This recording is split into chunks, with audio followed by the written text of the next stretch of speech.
Love देवरानी और arrange जेठानी की खातिरदारी। माँ जी, अब आपकी तबीयत कैसी है? अचानक से आपकी तबीयत इतनी कैसे खराब हो गई? मेरा तो दिल बेचैन हो रहा है। हाँ दादी, आप तो अब ज्यादातर बीमार ही रहती हो, क्या हो गया है आपको? तभी बीमार कलावती कहती है, अरे अब तुम्हारी दादी 80 साल की बुढ़िया हो गई है, इसीलिए अब तबीयत ठीक नहीं रहती। अब तो बस मैं चाहती हूँ कि जल्दी जल्दी अपने दोनों पोतों की शादी देख लूं। कहीं ऐसा ना हो कि अपने पोतों को आशीर्वाद दिए बगैर ही स्वर्ग से धार जाऊं। अरे माँ जी, आप कैसी अपशगुन वाली बातें कर रही हैं? ऐसा कुछ नहीं होगा। मेरे दोनों बेटों की शादी उनकी दादी के आंखों के सामने ही होगी। अब रात को डाइनिंग टेबल पर बैठे सभी सदस्यों के सामने रजनी कहती है, अकरम, राहुल, तुम्हारी दादी की तबीयत ठीक नहीं रहती है अब। उनका कहना है कि वो अब तुम दोनों की शादी देखना चाहती हैं। अरे नहीं दादी, अभी शादी नहीं करना हमें। हाँ, अभी तो बिजनेस में भी बहुत ज्यादा प्रेशर है, अभी शादी नहीं कर सकते। दादी, आप अभी अपनी सेहत का बस ध्यान रखिए, यही ठीक रहेगा। हे भगवान, आजकल के बच्चे तो बड़े बुजुर्ग की बात समझना ही नहीं चाहते। अब अकरम और राहुल दोनों ही शादी की बात को काट कर अपने अपने कमरे में चले जाते हैं। घर के बाकी सदस्य भी खाना खाकर आराम करते हैं। इसी तरह एक दिन कलावती अपने परिवार वालों के साथ मोहल्ले की शादी में जाती है, जिसे देखते देखते कलावती की आंखों में आंसू आने लगते हैं। अरे क्या हुआ माँ, आप दूल्हा दुल्हन की तरफ देखकर रो क्यों रही हैं? कुछ नहीं बेटा, मैं बस सोच रही हूँ कि मेरे पोतों की शादी कब होगी। मैं अभी अब अपने घर में मंगल कार्य करना चाहती हूँ। अब मेरी इतनी उम्र हो गई है कि अब नहीं तो कब करेंगे हम ये सब। हाँ, वैसे माँ जी, आपकी उम्र तो हो गई है, लेकिन आप बच्चों को देख रही हैं, वो कैसे ड्रामा करते हैं शादी के नाम पर। अब इसी तरह कुछ महीने गुजरते हैं और अचानक कलावती की तबीयत फिर से बिगड़ने लगती है। डॉक्टर आकर कलावती को कुछ दवाइयां देते हैं। जी, इनकी तबीयत तो इनके अंदर से ठीक नहीं है। ज्यादा उम्र होने के कारण इनके हार्मोन इम्बैलेंस हो रहे हैं, जिस वजह से इन्हें छोटी छोटी दिक्कतें आ रही हैं। बाकी मैंने दवाइयां दी हैं, आराम पड़ जाएगा। अब डॉक्टर के जाने के बाद रजनी, देख रहे हो तुम दोनों, तुम्हारी दादी माँ की तबीयत कितनी ज्यादा खराब हो रही है। अब बहुत हुआ, मैं सब समझती हूँ माँ जी की तबीयत क्यों खराब हो रही है। वो अंदर ही अंदर ये सोच रही हैं कि पता नहीं वो अपने पोतों की शादी देख पाएंगी कि नहीं, इसीलिए मैं कल ही पंडित को बुला रही हूँ। तभी राहुल, घर का बड़ा बेटा, कहता है, ठीक है माँ, बुला लीजिए पंडित जी को, मैं शादी करने के लिए तैयार हूँ। वहीं अकरम, घर का छोटा बेटा, कहता है, माँ रुकिए, अगर शादी करवानी है तो मेरे लिए पंडित जी से रिश्ता मांगने की जरूरत नहीं है, क्योंकि अगर मैं शादी करूंगा तो अपनी पसंद की लड़की से ही करूंगा। यह सुनकर अकरम का बड़ा भाई राहुल, क्या बकवास कर रहा है तू? तुझे शर्म नहीं आती? तेरे सामने तेरा बड़ा भाई अरेंज मैरिज कर रहा है और तुझे लव मैरिज करनी है। हे भगवान, मुझे तो विश्वास नहीं हो रहा कि घर का बड़ा बेटा अपनी माँ की बात सुन रहा और छोटा बेटा आशिकी लड़ा कर बैठा हुआ है। अरे तेरी बहन सुनेगी ये सब तो उसके ऊपर क्या असर पड़ेगा? अरे बेटा, कौन है वो लड़की? हमारे बराबर की है कि नहीं है? नहीं पापा, हमारे पास जितना धन दौलत है उसके पास तो उसका आधा भी नहीं है। वो एक गरीब परिवार से है, लेकिन वो दिल की बहुत अच्छी है, इसलिए मैं उसी से शादी करना चाहता हूँ। हे भगवान, लड़की भी पसंद की तो गरीब लड़की। मुझे तो लगता है बेटा उस गरीब लड़की ने तुझे फंसाया ही तेरे पैसे को देखकर है। नहीं माँ, ऐसा कुछ नहीं है, वो इस तरह की लड़की नहीं है। तुझे बात समझ में नहीं आ रही है? हाँ, ये क्या लव मैरिज की जिद लगाए बैठा है? तेरी शादी होगी तो अरेंज मैरिज होगी।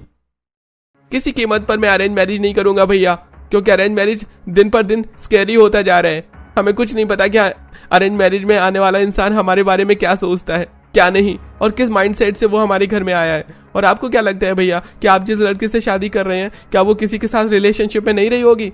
अरे सोचिए, अगर वो रिलेशनशिप में होगी तो आपकी शादी के रिश्ते किस तरह से निभाए जाएंगे? कुछ ज्यादा ही मॉडल हो गया है तू। तुझे कहा ना, होगी तो सिर्फ अरेंज मैरिज।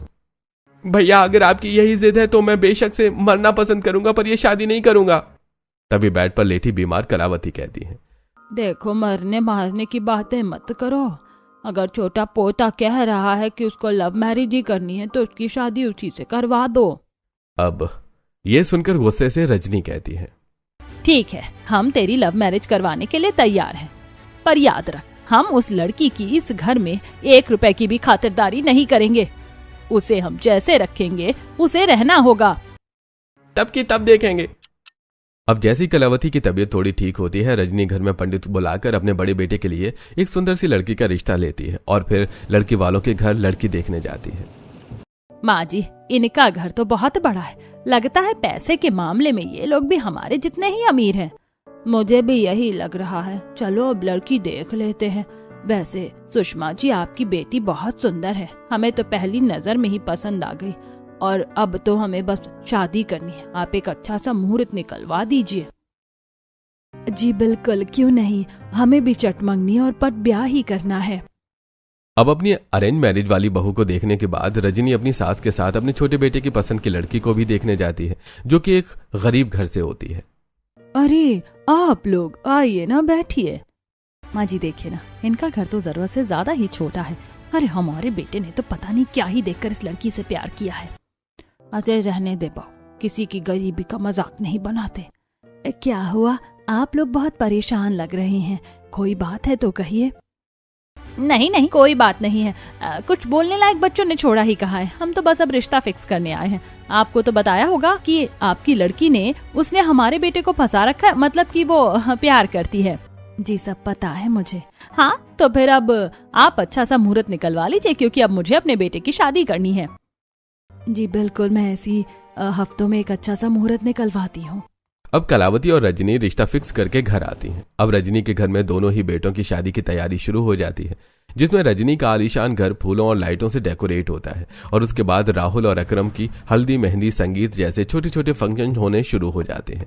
अब संगीत के फंक्शन के बाद रजनी अपनी अरेंज मैरिज वाली बहू और लव मैरिज वाली बहू के लिए शादी का जोड़ा भिजवा रही होती है, जिसमें अरेंज मैरिज वाली बहू का जोड़ा लाखों का होता है, जिसके साथ महंगी महंगी ज्वेलरी भी होती है। वहीं रजनी अपनी लव मैरिज वाली बहू के लिए साधारण सा लहंगा और एक मंगलसूत्र के सिवा कुछ नहीं रखती, जिसे देखकर अकरम, ये क्या मम्मी, आप बड़े भैया की होने वाली बीवी के लिए इतना सुंदर लहंगा लेकर आई हैं और साथ में इतने सारे गहने भी आप उन्हें दे रही हैं, लेकिन मेरी बीवी जो लव मैरिज करके आ रही है, आपने उसको सिर्फ एक साधारण सा लहंगा और मंगलसूत्र दिया है बस। हाँ तो इतनी खातिरदारी तेरी उस गरीब पत्नी के लिए ठीक है, इससे ज्यादा वो डिजर्व नहीं करती। अरे उसके लिए तो यही बहुत है। यह सुनकर अकरम चुप हो जाता है। अब 2 से 3 दिन बाद शादी का दिन आता है, जहां मंडप पर अरेंज मैरिज वाली बहू खूबसूरत लहंगे और हैवी ज्वेलरी में बैठी होती है। वहीं लव मैरिज वाली बहू ने साधारण सा लहंगे के सिवा कुछ नहीं पहना हुआ होता, जिसे देखकर पड़ोस के लोग कहते हैं, बाप रे, रजनी की होने वाली दोनों बहू में जमीन आसमान का अंतर है। एक बहू इतनी खूबसूरत है जो गहनों से लदी हुई है, और दूसरी तो ऐसा लग रहा है जैसे मांग चांग कर उसने कपड़े पहने हैं। ये दोनों ही बहू रजनी की ही पसंद की है ना। वैसे सुनने में तो मुझे यही आया कि इसके छोटे बेटे ने घर में ड्रामा कर दिया था कि उसे लव मैरिज ही करनी है। बाकी देखो पता नहीं ये सच है कि झूठ। अब लव और अरेंज मैरिज वाली दोनों ही बहू पूरे विधि विधान से शादी करके अपने ससुराल आती हैं, जहां उनका गृह प्रवेश होता है। दोनों ही बहू कलश गिराकर घर के अंदर प्रवेश करती हैं। तभी कुछ लेबर घर के अंदर sofa, fridge, washing machine, dressing table, TV, पलंग जैसे बहुत सारे दहेज का सामान घर के अंदर लेकर आने लगते हैं। वहीं लव मैरिज वाली बहू के यहाँ से दहेज में एक सुई भी नहीं आती। देख रहा है अकरम, तेरे बड़े भाई की पत्नी दहेज में कितना सामान लेकर आई, और तेरी पत्नी जो लव मैरिज करके आई है वो तो दहेज में एक सुई धागा भी लेकर नहीं आई। माँ, मुझे इसके घर से कुछ चाहिए भी नहीं था, मुझे तो सिर्फ अपनी पारुल चाहिए थी। यह सुनकर रजनी के बदन में आग सी लग जाती है। तभी रजनी, बड़ी बहू, तुम मेरे बड़े बेटे के साथ अपने कमरे में जाओ। वो देखो, वो रहा तुम्हारा आलीशान कमरा। जी मम्मी जी, चलिए राहुल जी अब आराम कर लेते हैं, मैं बहुत थक गई हूँ। अब पारुल देखती है कि उसकी जेठानी एक आलीशान कमरे के अंदर घुस रही है। वहीं अब रजनी अपनी लव मैरिज वाली बहू को काल कोठरी जैसा कमरा देते हुए कहती है, जा तू भी अपने पति के साथ इस कमरे में आराम कर ले। ये क्या माँ जी, आपने जेठानी जी को तो इतना लग्जरी कमरा दिया है उनकी खातिरदारी के लिए, और मुझे ये छोटा सा माचिस की डिब्बी जैसा कमरा दिया है। इसमें मैं और मेरे हस्बैंड कैसे एडजस्ट करेंगे? बाकी सामान वगैरह भी तो है। बाप रे, जबान तो ऐसे चला रही है जैसे अपने गरीब घर से न जाने कितना दहेज लेकर आई थी। अरे सिर्फ तुम दोनों मियाँ बीवी ही तो हो, तुम्हारे लिए तो ये छोटा सा कमरा ही बहुत है। माँ, पर आपने बड़े भैया की वाइफ को तो बहुत बड़ा कमरा दिया है, ये तो सरासर भेदभाव है। बेटा, हमने तुमसे पहले ही कहा था, अगर अपनी मर्जी से शादी करोगे तो उसकी खातिरदारी वैसी नहीं होगी जैसी अरेंज मैरिज वाली बहू की होगी। अच्छा ठीक है, कोई बात नहीं, चलिए अकरम जी, हम इसी में एडजस्ट कर लेंगे। अब अगले दिन लव और अरेंज मैरिज वाली दोनों ही बहू की मुंह दिखाई की रस्म होती है, जहां अरेंज मैरिज वाली बहू को रजनी खानदानी साड़ी और पुश्तैनी जेवरात देती है पहनने को। ये देखकर पारुल कहती है, माँ जी, मुंह दिखाई की रस्म तो मेरी भी है, सब लोग मुझे भी देखेंगे, पर आपने मुझे तो कुछ नहीं दिया और जेठानी जी को इतनी सारी चीज दी पहनने ओढ़ने को। अरे रजनी, मुंह दिखाई की खातिरदारी तो दोनों ही बहू की बराबर करो, सब लोग उन्हें देखेंगे। कोई जरूरत नहीं है माँ जी, मैं इसको कुछ नहीं दूंगी। इसको बोलिए जो है इसके पास वही पहने। अरे देवरानी जी, मैं देख रही हूँ कि कल रात से ही आप उन चीजों के पीछे पड़ी हैं जो माँ जी मुझे दे रही हैं। अरे अगर आपको नहीं दिया जा रहा है तो आप उसे एक्सेप्ट कीजिए ना। वैसे भी आप लव मैरिज वाली बहू हैं जिनकी इज्जत वैसे भी नहीं होती, पर फिर भी अगर आपको चाहिए तो मैं आपको अपनी साड़ी दे दूं, वो भी काफी एक्सपेंसिव है। रहने दीजिए, मेरे पास जो है मैं वही पहन लूंगी। अब कुछ देर के बाद दोनों ही बहू तैयार होकर मेहमानों के सामने बैठती हैं, जहां घर के सदस्य जैसे कलावती, रजनी, विनोद, कमल अरेंज मैरिज वाली बहू को तरह तरह के तोहफे देते हैं, लेकिन फिर घर के सभी सदस्य लव मैरिज वाली बहू के आंचल में सिर्फ 21 रुपए डालते हैं। ये देखकर मोहल्ले के लोग, अरे ये क्या रजनी, तू अपनी बड़ी बहू के गोद में तो इतने सारे तोहफे रख रही है, वहीं अपनी छोटी बहू उसको सिर्फ तूने 21 रुपए दिए हैं शगुन में, भला ये भी कोई बात हुई? हाँ रजनी, तू ये सब क्यों कर रही है, सच सच बता। अरे कुछ नहीं, क्या जानना है तुम लोगों को भी, छोड़ो हटाओ। ठहरिए माँ जी, सांच पर आज कैसी? देखिए सच तो ये है कि मैंने बड़ी बहू को जो भी दिया है वो खुशी से दिया है, क्योंकि वो मेरे पसंद की बहू है। और ये तो जबरदस्ती मेरे बेटे को फंसाकर इस घर में आई है, गरीब घर की लड़की। इसके लिए तो 21 रुपए ही बहुत है। क्यों, ठीक कहा ना मैंने? अब पारुल बड़ी ही मासूमियत के साथ अपनी सास की ओर देखकर कहती है, हाँ माँ जी, आपने ठीक कहा। मेरे लिए तो शगुन के 21 या 11 रुपए भी काफी है, मुझे और कुछ नहीं चाहिए। चलो जो भी हो, पर बहू तो तुम्हारी दोनों ही सुंदर हैं। अब कुछ देर के बाद मेहमान वहां से चले जाते हैं, जिसके बाद रजनी बड़ी ही खूबसूरती से अपनी अरेंज मैरिज वाली बहू की पहली रसोई की रस्म करवाती है। मम्मी जी, मुझे कुछ ज्यादा बनाना नहीं आता है। कोई बात नहीं बहू, मैं हूं ना, मैं तुझे सिखा दूंगी। अब रजनी मिलजुल कर अपनी अरेंज मैरिज वाली बहू की पहली रसोई की रस्म करवाती है। अब ईशा के पकवान बनने के बाद वहां पर पारुल आती है। माँ जी, आज तो मेरी भी पहली रसोई की रस्म है ना, लेकिन आपने मुझे कुछ बताया नहीं कि मैं क्या बनाऊं। मैं क्या बताऊं, तुझे जो बनाना है बना ले। मैं तो बस अपनी अरेंज मैरिज वाली बहू की पहली रसोई करवाने आई थी, अब तू अपना खुद देख ले।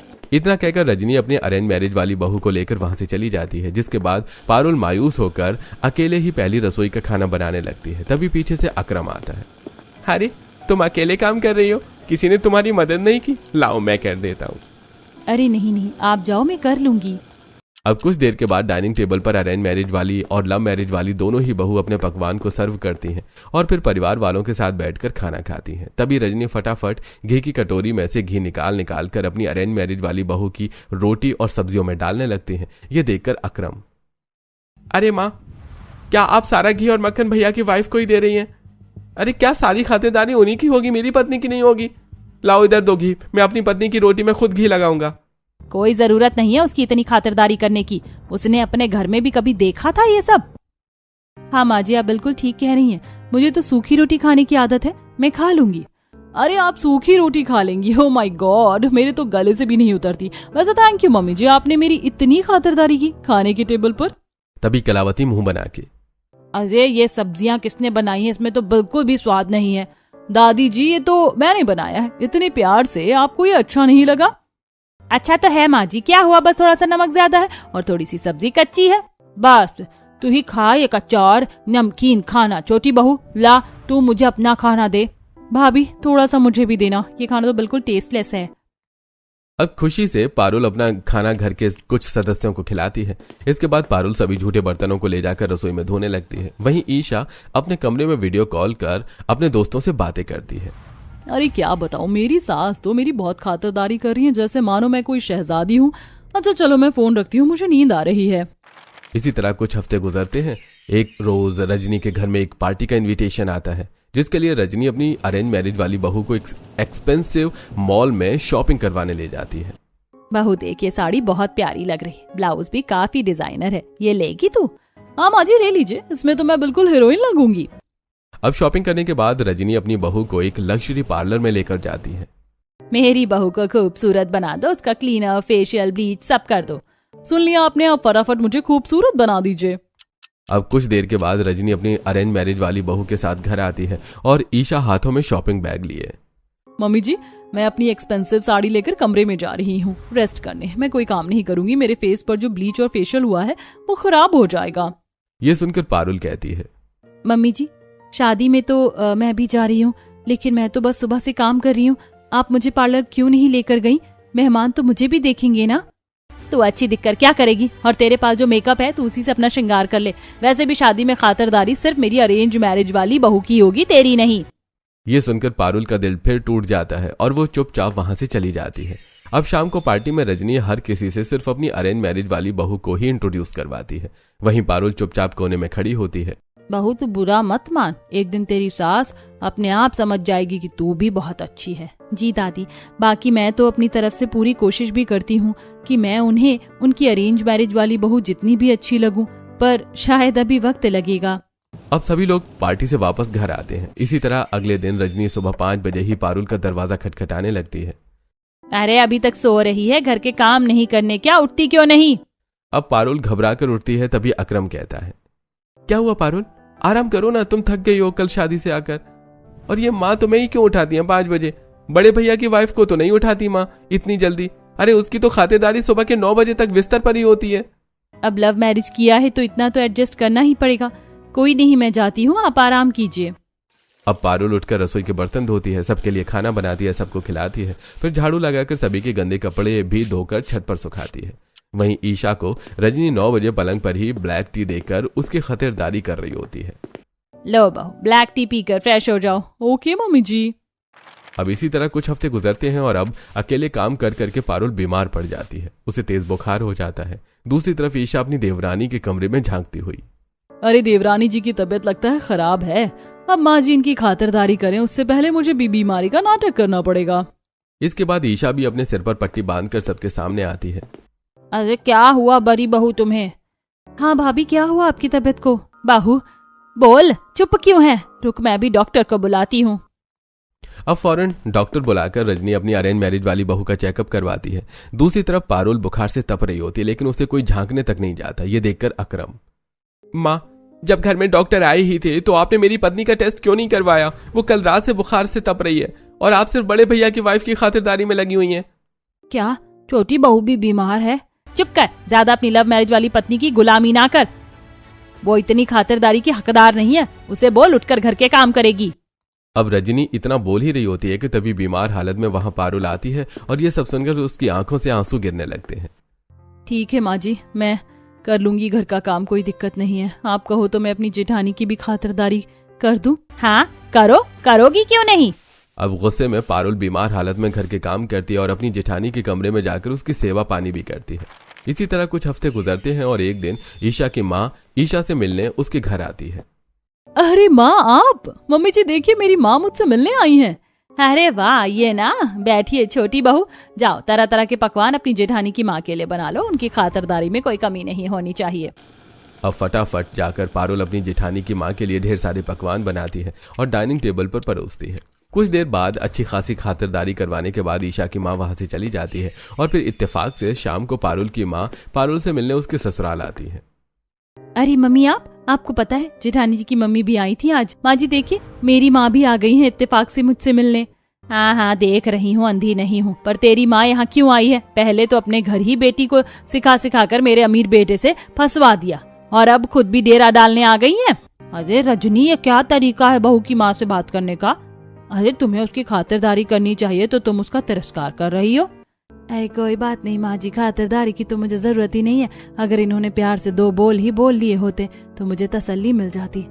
लेकिन ठीक है, मैं जा रही हूँ। बेटी तू अपना ख्याल रखना। अब ये सब पारुल को बहुत बुरा लगता है, लेकिन पारुल कुछ नहीं कहती। इसी तरह एक दिन विनोद और राहुल बिजनेस से रिलेटेड डिस्कशन करते हुए, अरे कंपनी का काम बढ़ता जा रहा है और संभालने वाला कोई नहीं है। ये सुनकर ईशा, पापा जी अगर कंपनी में इतना ही काम का प्रेशर है तो आप कंपनी की 50% अथॉरिटीज मेरे नाम कर दीजिए, मैं उसे संभाल लूंगी।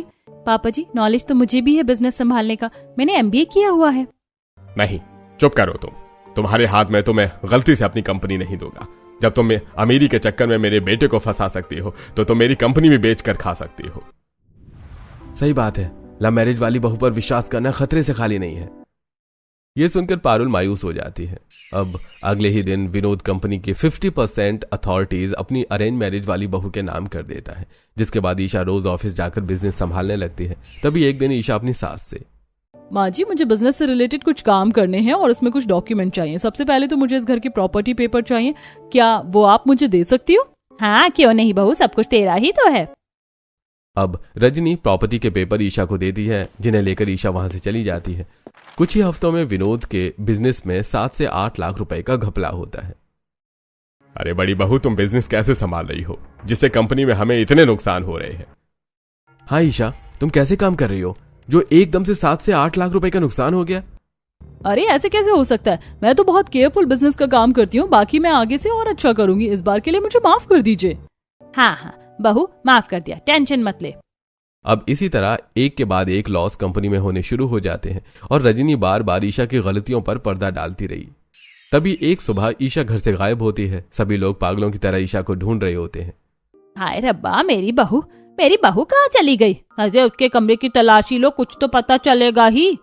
तब पारुल कमरे में आती है, जहां उसे तकिए के पास एक चिट्ठी मिलती है। जेठ जी, तकिए के नीचे एक चिट्ठी मिली है। अरे तो पढ़ना शुरू करो और बताओ कि उसमें क्या लिखा है। अब पारुल चिट्ठी पढ़ना शुरू करती है। माँ जी, मैं ये घर छोड़कर जा रही हूँ। अब आप लोग सोचेंगे कि इतना प्यार और खातिरदारी करने के बाद भी आपकी बहू घर छोड़कर क्यों जा रही है, पर सच तो ये है कि मैं इस घर में सिर्फ बहू बनने का नाटक कर रही थी और ना ही मैं राहुल जी से प्यार करती हूँ। मेरा प्यार कोई और था, जिससे मेरे माँ बाप ने मेरी शादी नहीं करवाई। लेकिन अब मैं इस घर के सारे पैसे और प्रॉपर्टी लेकर अपने बॉयफ्रेंड के पास जा रही हूँ। अब ये सब पढ़ते ही पारुल के हाथ से चिट्ठी छूट जाती है। वहीं घर वालों के तो पैरों तले जमीन निकल जाती है। ये भगवान, मेरी अरेंज मैरिज वाली बहू ने मुझे धोखा दिया, मेरे साथ गद्दारी की। अरे मैं तो उसकी इतनी खातिरदारी करती थी, उसे पलकों पर बिठा कर रखती थी, फिर भी उसने मुझे और मेरे बेटे को धोखा दिया। ये सब सुनकर अकरम कहता है, देख लिया बड़े भैया, इसलिए मैं कहता था अरेंज मैरिज मत कीजिए। अरेंज मैरिज में आजकल किसी का भरोसा नहीं होता। देखिए आपने जिसे इतना प्यार दिया, जिसकी इतनी खातिरदारी की, आज उसी लड़की ने आपको चूना लगा दिया।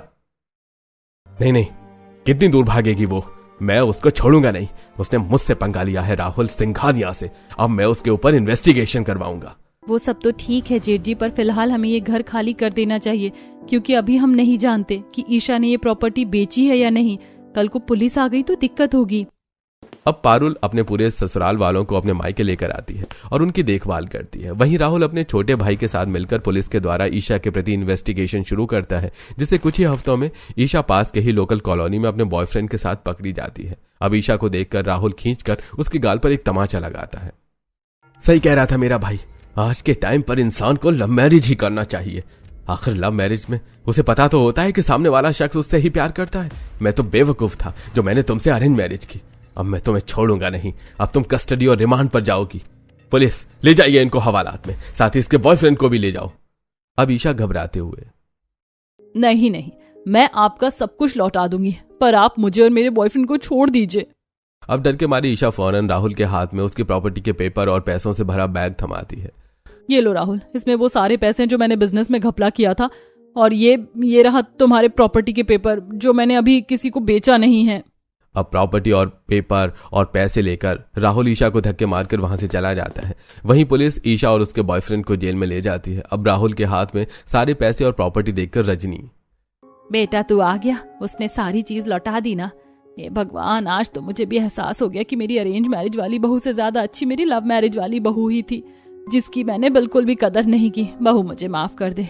दामिनी जी, मैंने आपके भी दिल को बहुत ठेस पहुंचाया है, आप भी मुझे माफ कर दीजिए। कोई बात नहीं रजनी जी, रिश्तों में छोटी मोटी गलतफहमियां होती रहती हैं, लेकिन भगवान का शुक्र है कि वो शैतानी लड़की आपके घर से चली गई। हाँ, सही कहा आपने। अब तो हम अपनी लव मैरिज वाली बहू की ही खातिरदारी करेंगे और उसी के साथ अपने घर में खुशहाल जिंदगी बिताएंगे। अब राहुल पूरे परिवार वालों के साथ अपने घर आता है और इस दिन के बाद से पारुल के साथ सभी लोग प्यार से रहने लगते हैं और अब रजनी अपनी लव मैरिज वाली बहू की खातिरदारी करने लगती है, वो भी खुशी से।